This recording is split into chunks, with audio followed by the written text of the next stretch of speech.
দারুণ। কিন্তু আমার মেয়ে, আমার ঘরের লোক অবাক হয়ে গেছিলো, বুঝলো তুমি বানিয়েছো।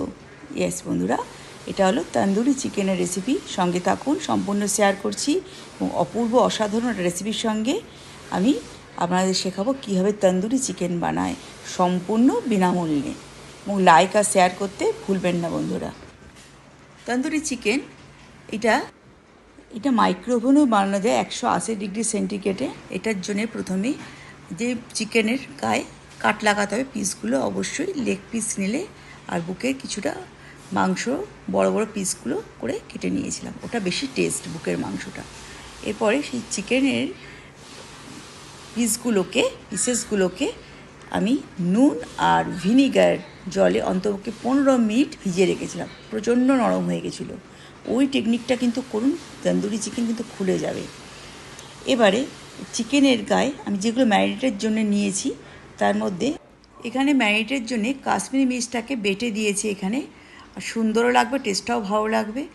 আর ধনে পাতা, পুদিনা পাতার চাটনি, আদার রস, বেশ খানিকটা রসুন বাটা, তারপরে চাট মশলা, বিট লবণ, দই তো আছেই, লেবু, আর সবার শেষে দিয়েছি এখানে কাসুরি মেথি। ব্যাস 15 মিনিট লাগতে হবে ম্যারিনেট করে। কাসুরি মেথি আরও স্বাদটাকে বাড়িয়ে দেয়। এভাবে 15 মিনিট রেখে দিতে হবে। এই যে জুসি ভাবটা আনার জন্যে আমি কিন্তু দইটার জল ঝরিয়ানো দই দিইনি, অনেকে জল ঝরানো দই দেয়।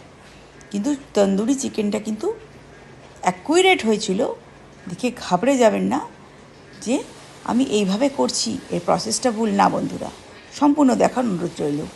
তন্দুর প্যানটা, এই গ্রিল প্যানটা নিয়েছি, এর মধ্যে সাদা তেল আর বাটার দিয়েছি। এবং এবার কিছু বড় বড় পেঁয়াজকে বেশ ফালি ফালি করে কেটে গোল গোল রাউন্ডে আমি এর মধ্যে দিয়ে দিয়েছি। এগুলো একসাথেই সুন্দরভাবে নরম ময়েস্ট হবে, সঙ্গে যে জুসটা ঢুকবে পেঁয়াজের মধ্যে, খেতে কিন্তু খুব সুন্দর হয়েছিল। এটা আমার নিজস্ব সম্পূর্ণ পরিকল্পনা, খুব ভালো লেগেছিলো। আমি এরকম একটা রেস্টুরেন্টে খেয়েছিলাম। পেঁয়াজের যে স্লাইসগুলো জুস ঢুকবে, একটা পেঁয়াজ, কাঁচা পেঁয়াজ, আর ওই পেঁয়াজের মধ্যে আকাশ থেকে পাতাল তফাৎ, সঙ্গে বড় বড় কাঁচা লঙ্কাও কেটে কেটে দিয়ে দিয়েছি। এবার আমি সেকেন্ড পিঠটা উল্টে দিলাম জাস্ট 15 মিনিট পরে। আমাদের তন্দুরি চিকেন ডান। অপূর্ব, দেখুন কি সুন্দর টেক্সচার এসছে। অবশ্য এইভাবে রেসিপিটা করুন। আর সঙ্গে নিয়েছিলাম এই ভেজ বিরিয়ানি, ওই রেসিপিটাও আমি খুব তাড়াতাড়ি আনতে চলেছি। এই জন্যে বন্ধুরা, এইরকম বিরিয়ানি এবার এখন নানা রকম রেসিপি পেতে পেজটাকে অবশ্যই ফলো দিয়ে রাখুন এবং পাশে থাকুন।